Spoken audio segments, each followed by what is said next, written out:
My name is Holden Winslow. For 28 years, my family had a word for me, and it wasn't my name. Then, on the night my brother got everything, a stranger I'd never met walked across a ballroom and pressed something into my hand that changed the shape of my whole life. I want to tell you how that happened, but it won't make sense unless you know what came before it. Welcome back to Leo Narrations, where the family nobody paid attention to finally gets the last word. These are true stories about inheritance, boardrooms, and the moment a person everyone counted out turns out to be the one holding all the paperwork. If you've ever been the quiet one in a room full of people who'd already decided who you were, drop a comment and let me know where you're tuning in from. And if this is your first time here, hit subscribe, because there's a new one of these every day. My family built something real in Boston. My grandmother, Eleanor Winslow, started an investment firm in 1966 out of a single rented office on Franklin Street. Downtown, with a card table for a desk and a phone, she answered herself. By the time I was grown, Winslow Capital Group managed client money in the hundreds of millions, and my father ran it from a corner office with his family name etched into the lobby directory.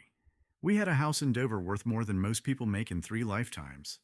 My mother liked to call it old family money at dinner parties, which is a polite way of saying somebody else earned it a long time ago, and we'd been living off the interest ever since. The firm wasn't just a family checkbook either. Back in the 80s, a big pension client refused to hand over their money to a firm run entirely out of one family's living room, so my grandmother brought in outside directors and wrote real bylaws, the kind with numbered sections and a proper vote count. She used to say the board was the one thing keeping the company from turning into a fistfight at Thanksgiving with better furniture. By the time I was an adult, that board still had 11 seats, and my father chaired it the way he did everything else, like it was simply his by default. I was born into that. My brother Preston came 3 years before me, and from the time I could talk, I understood we were being raised for 2 completely different futures.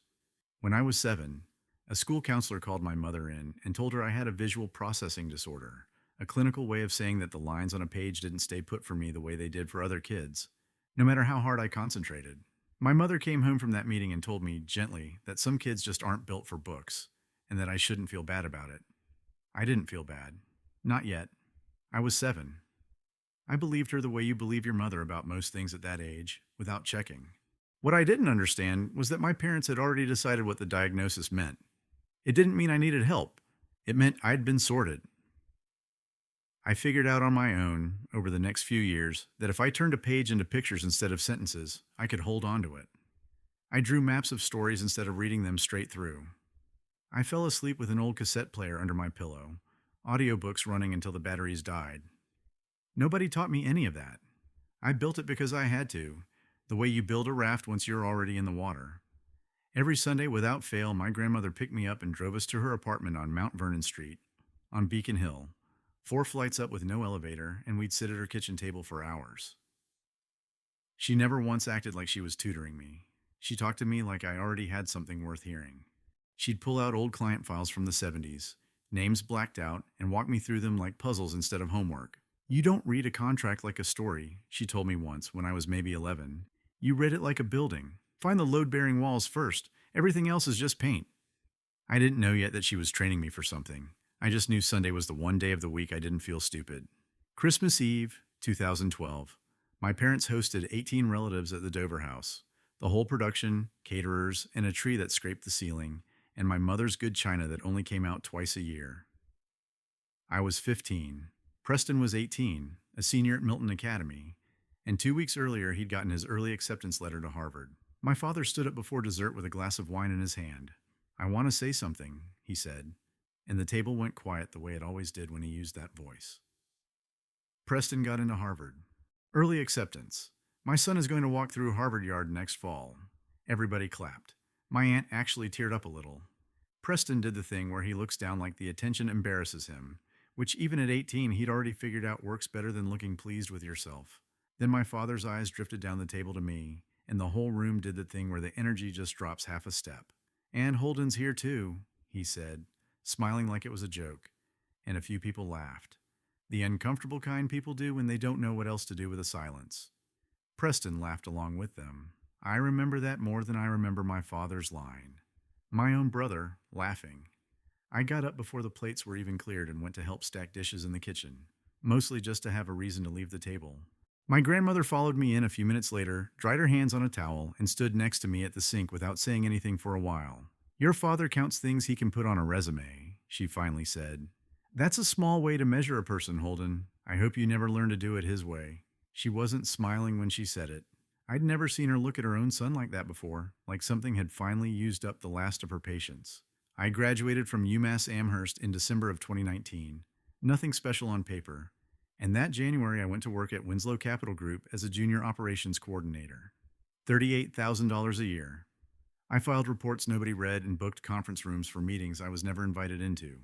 Preston, by then, was 4 years into a career at an outside firm called Bradford Lane Capital. Climbing fast, and the family talked about his rise the way people talk about weather, an obvious thing happening around us that nobody questioned. I actually thought for a while that if I worked hard enough in that building, somebody would notice. What I found instead, in the quiet stretches between filing and fetching coffee, was that I was good at something nobody had ever asked me to be good at. I'd overhear two executives arguing about a deal in the hallway, and without meaning to, I'd start sketching it on a legal pad, boxes and arrows, who owed what to whom, where the actual conflict was buried. I never showed it to anyone. It just kept my hands busy, and somewhere along the way, it stopped feeling like a nervous habit and started feeling like the one thing that came naturally to me. That March, my grandmother called and asked me to come by on a Tuesday, which wasn't our usual day. When I got there, a small cedar box was sitting on her kitchen table. I want you to hold on to this for me, she said, sliding it toward me. Don't open it now. There's a right day for it, and today isn't that day. I asked her what would tell me when the right day arrived. She thought about it for a second. You'll know, she said. It'll be the day your father finally shows you exactly who he is, out loud, where other people can hear it. I carried the box home and put it on the top shelf of my closet, behind a stack of winter coats, and mostly let myself forget about it.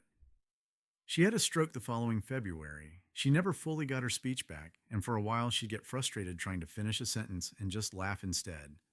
A short, tired laugh that didn't sound like her. I still went every Sunday, even though most weeks we just sat together with the television on low, and she'd squeeze my hand twice if she agreed with something the anchor said. By September of 2021, she was gone. I was the one sitting with her at the end. Not my father, not my mother, not Preston, who was in New York for work that week and flew back a day too late. I held her hand in a hospice room on a quiet Tuesday afternoon and thought about all those Sundays and how none of them had felt like enough, even though they were the only ones that had ever felt like anything at all. The 4 years after that were quiet in a way that's hard to explain unless you've lived through something like it. I got a new title, Senior Operations Coordinator, which changed nothing except the words on my badge. My salary crawled up to $44,000. I still shared a two-bedroom in Somerville with a roommate I mostly saw in passing, and I still spent most evenings alone, sketching whatever structure had crossed my desk that day, just to keep the habit alive, even though nobody had asked to see it in years.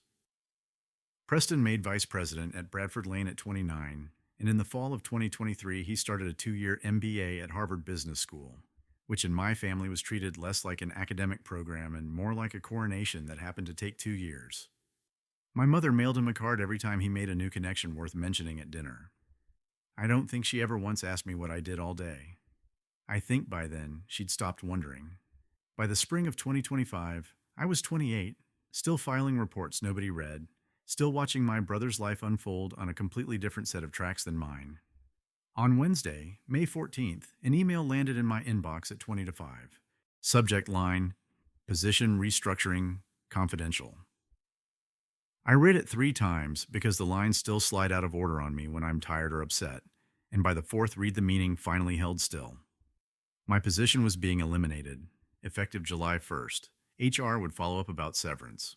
I stayed at my desk long after I should have gone home, mostly because I didn't trust myself to walk out onto Franklin Street yet and have a normal face on when someone said goodnight to me in the elevator.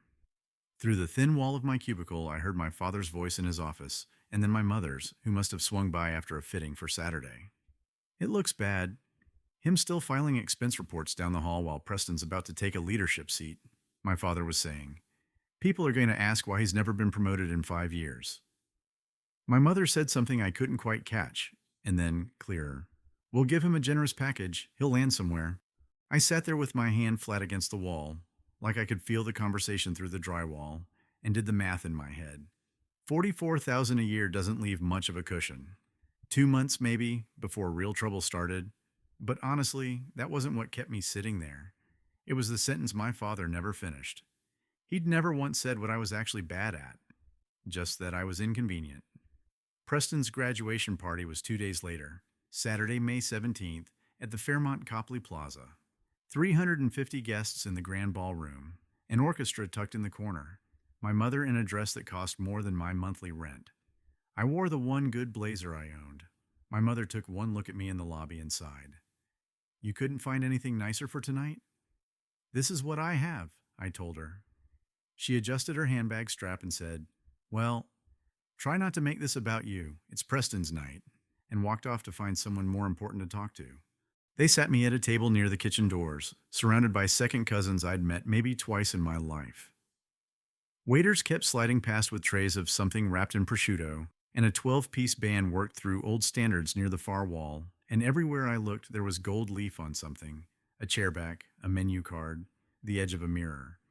From my seat, I had a clean view of the stage, the banner reading, Congratulations, Preston Winslow, Harvard Business School, and my father standing at the podium with a glass raised, waiting for the room to settle.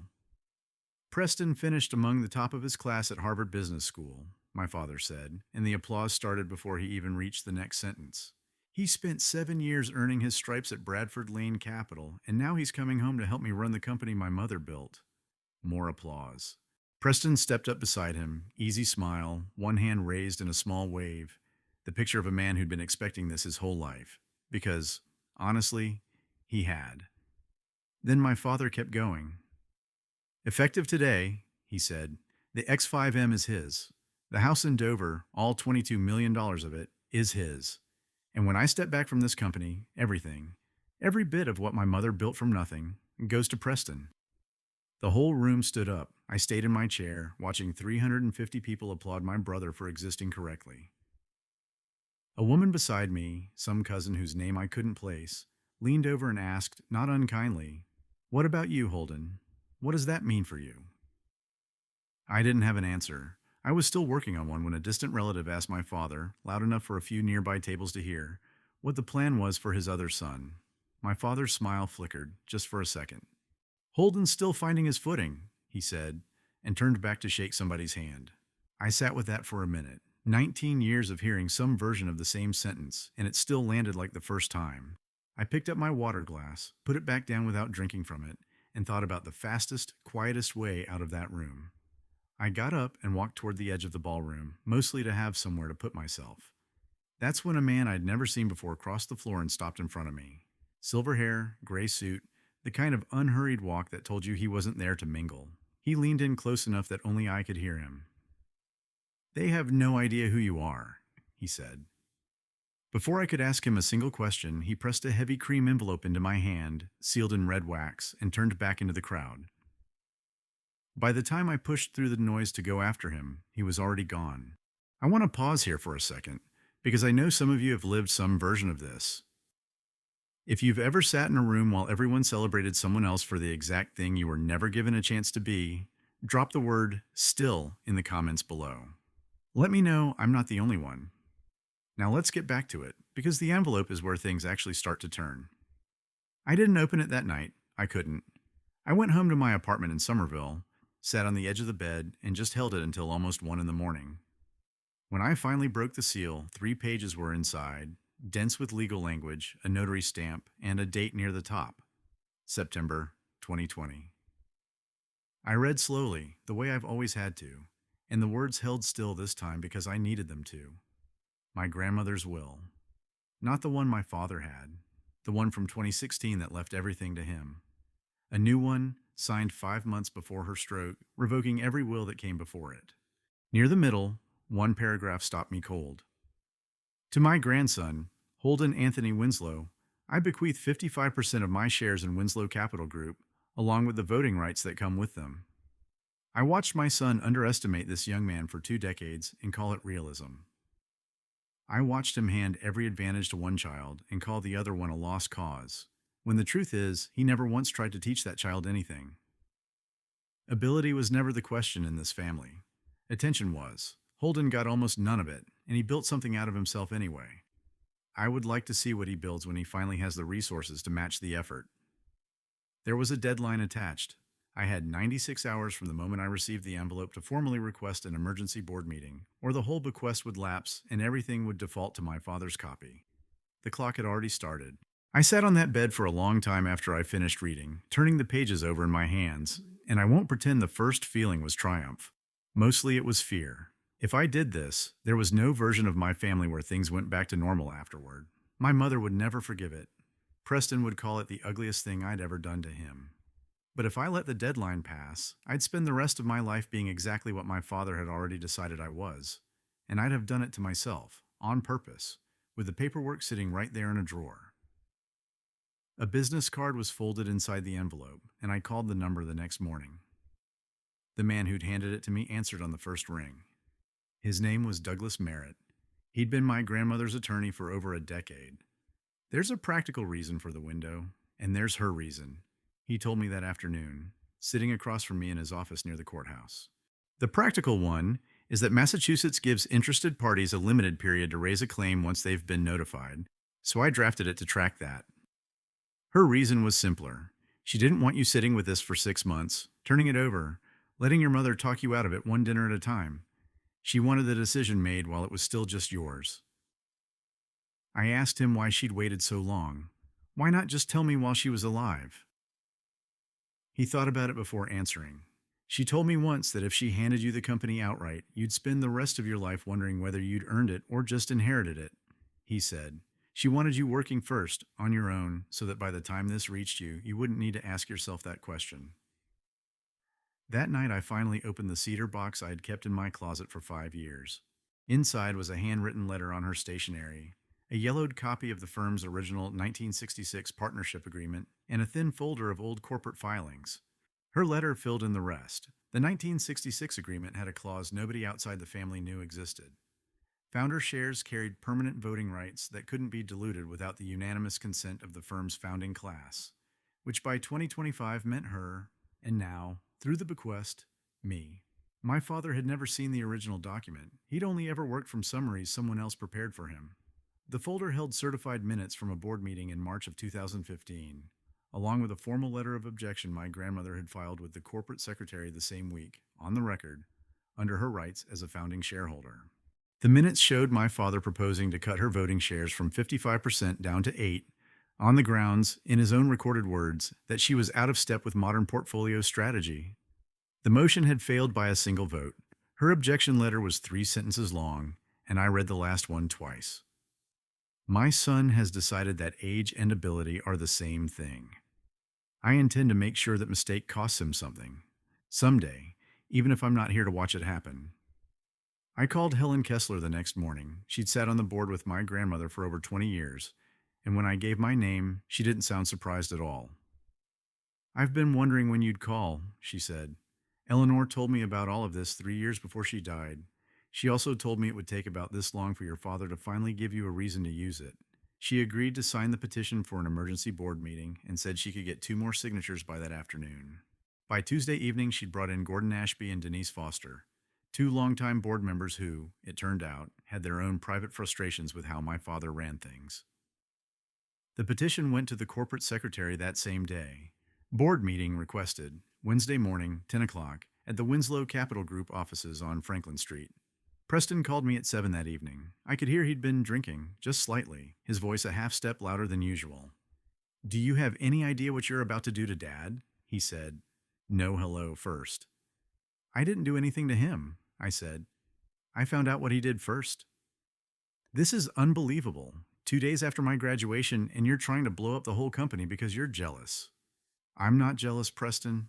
I'm right. I hung up before he could keep going, mostly because I didn't trust myself to stay calm if he did. An hour later, my father called. His voice was different than Preston's, quieter, more controlled, which somehow made it worse.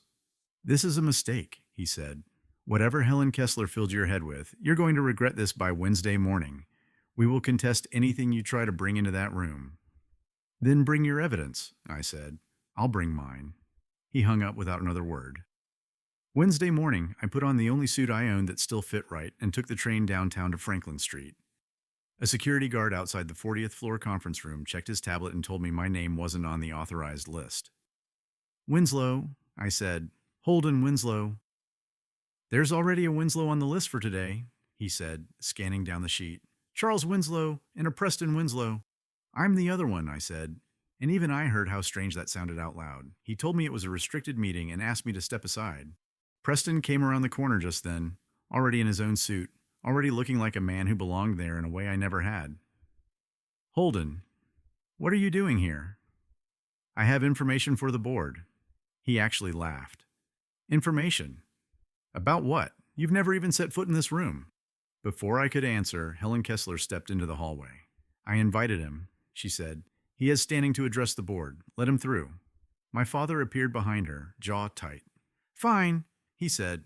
Let him embarrass himself. Let's get through this quickly.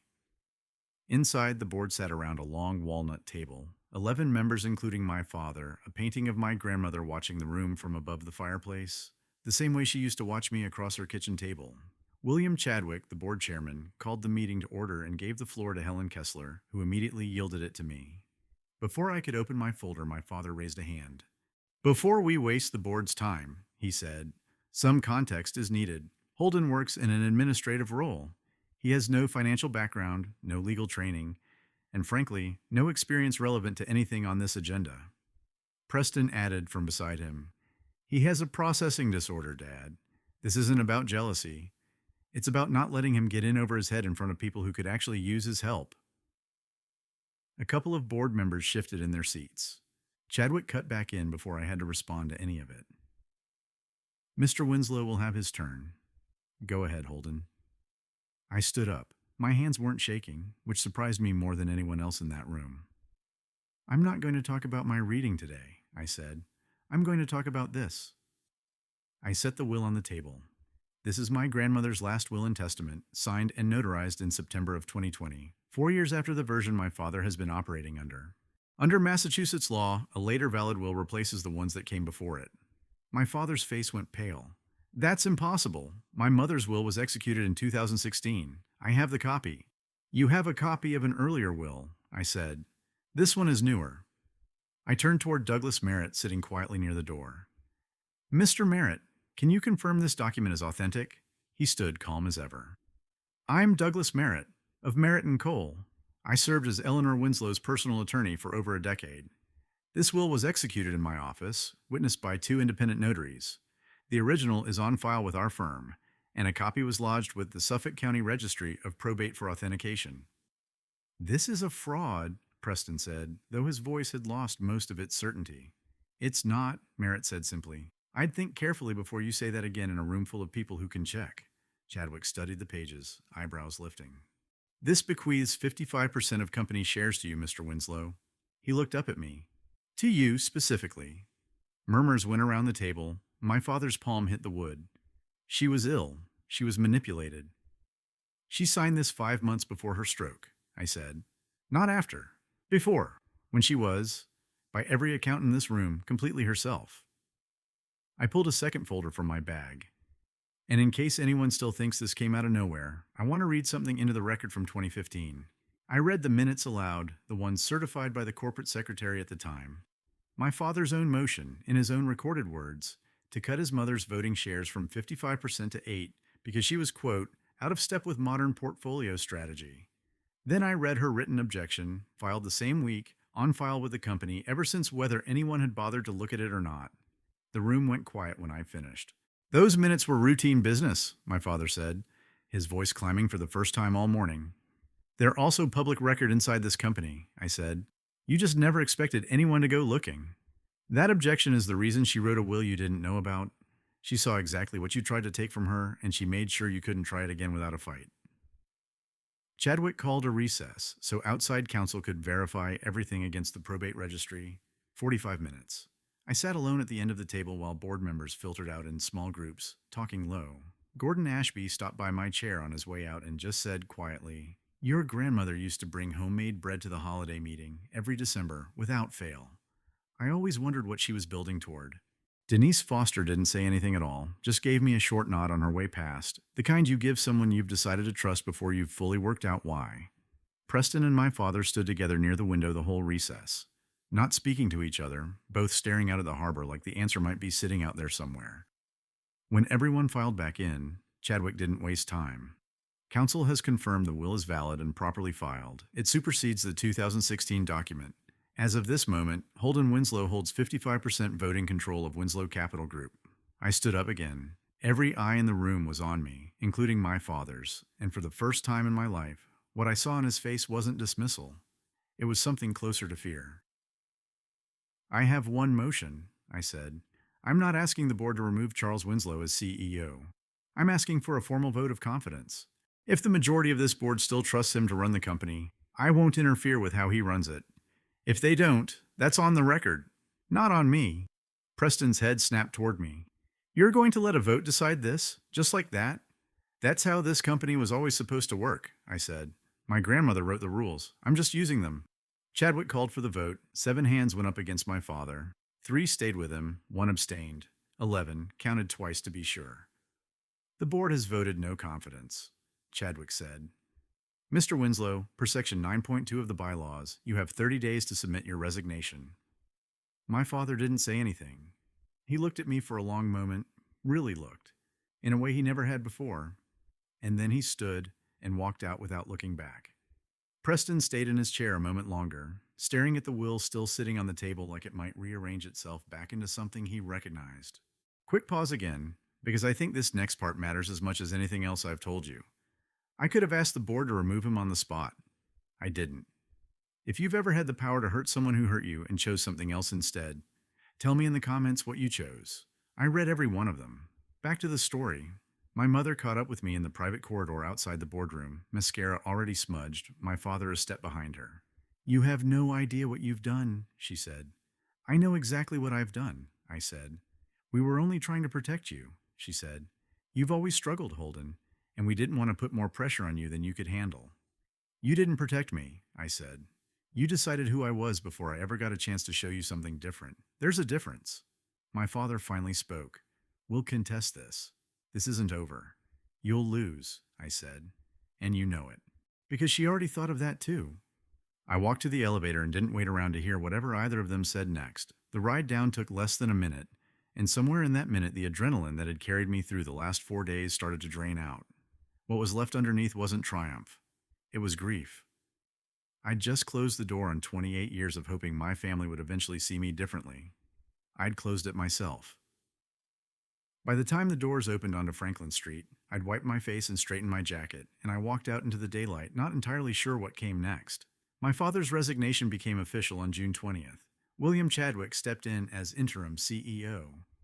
The board offered me a formal role, strategic advisor, and I took it, mostly because Douglas Merritt told me it was a fair offer with no strings attached. An all-staff email went out that afternoon, 3 lines long, thanking my father for his years of service in a tone so flat it read like it had been written by 3 different lawyers, which it probably had. I went back to my old cubicle that same week to clear it out, and it took less than 10 minutes. 2 coffee mugs, a stack of legal pads nobody had ever asked to see, and a small photo of my grandmother I'd kept taped inside a drawer where nobody would notice it. I didn't feel triumphant carrying that box out. I felt like someone closing an apartment they'd lived in far too long without ever quite calling it home. A short item ran in the Boston Business Journal a week later, careful not to name me directly, about a leadership change at a well-known private investment firm. My parents skipped a gala they'd had on the calendar for months. Health reasons, according to whoever answered their phone that week. My mother's name quietly disappeared off the guest list for the Chilton Club's fall luncheon, the kind of thing nobody says out loud but everybody notices. 2 of the firm's longtime institutional clients asked to meet with me directly that first week, not with Chadwick, not with anyone else. One of them, an older man who'd invested with my grandmother since the 70s, told me flatly that he'd had concerns about my father's judgment for years and had simply never had anywhere to take them. Both clients stayed with the firm. That mattered more to me than I expected it to. The message that actually reached me came from Louise Dempsey, an assistant who'd worked at the firm since before I was born. Eleanor used to say you notice things nobody else bothered to look for, she wrote. I always thought she meant it kindly. I didn't understand how literally she meant it until today. My mother called 3 weeks later and asked if we could talk, just the 2 of us. We met at a cafe on Newbury Street, a small place with a window seat and decent coffee. "I know I don't deserve you sitting here," she said, "but I wanted to say this properly. I let your father decide who you were, over and over, for 20 years, because it was easier than arguing with him at every dinner table. I told myself I was protecting you from expectations you couldn't meet. That was a lie I told myself so I wouldn't have to feel guilty about it. I didn't tell her it was fine, because it wasn't. I can't pretend the last 20 years didn't happen," I said, "but I'm willing to try something new, something honest this time." She nodded, and for once she didn't rush to fill the quiet after it. Preston reached out in August, almost 3 months after the vote, and asked if I'd walk with him along the harbor near the aquarium. He looked thinner than I remembered, and he talked fast at first, the way he does when he's nervous, filling the space so neither of us had to sit in the quiet. "I asked for a transfer," he finally said. "Bradford Lane has an office in Chicago. I start there in September." He watched a ferry pull away from the dock before he kept going. I needed to be somewhere Dad couldn't call me twice a day about how I was supposed to feel about all this. "That's not really an answer to the boardroom," I said. "No, it's not." He stopped walking. "What I said about how your mind works in front of the whole board, I've replayed that 100 times since. It was the fastest thing I could reach for, and some part of me has known since we were kids that it always worked on you faster than anything else I could say. I'm not going to dress it up. I'm sorry for that one specific thing, not just for the general shape of everything. It wasn't close to everything he owed me. But it was the first time in either of our lives he'd named one exact wrong instead of waving at the whole blur of it, and that felt like something worth keeping." By November, I'd moved into a loft in Charlestown with a view of the Bunker Hill Monument out one window and the harbor out the other, close enough to the water that on a clear morning I can almost see across to Franklin Street, where all of this started 60 years before I was born. My new title is Director of Portfolio Structuring, which is really just a formal name for the thing I used to do on legal pads in the copy room when nobody was watching. My old roommate helped me carry the last of my boxes up 3 flights the weekend I moved, and when we got to the top, he looked around the empty loft and said, only half joking, that I'd somehow ended up with better real estate than either of us thought I'd ever afford.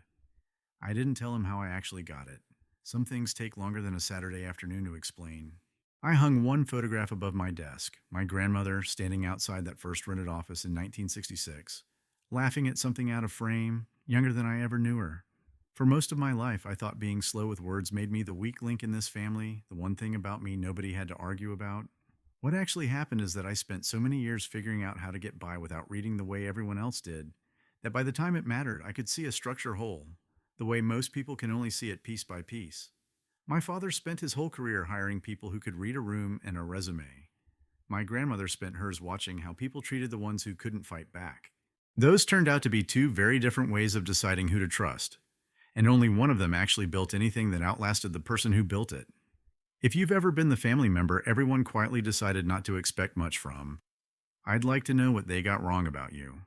And if this one stuck with you tonight, stay tuned, because it turns out my grandmother left more than one envelope behind, and not all of them were mine to open.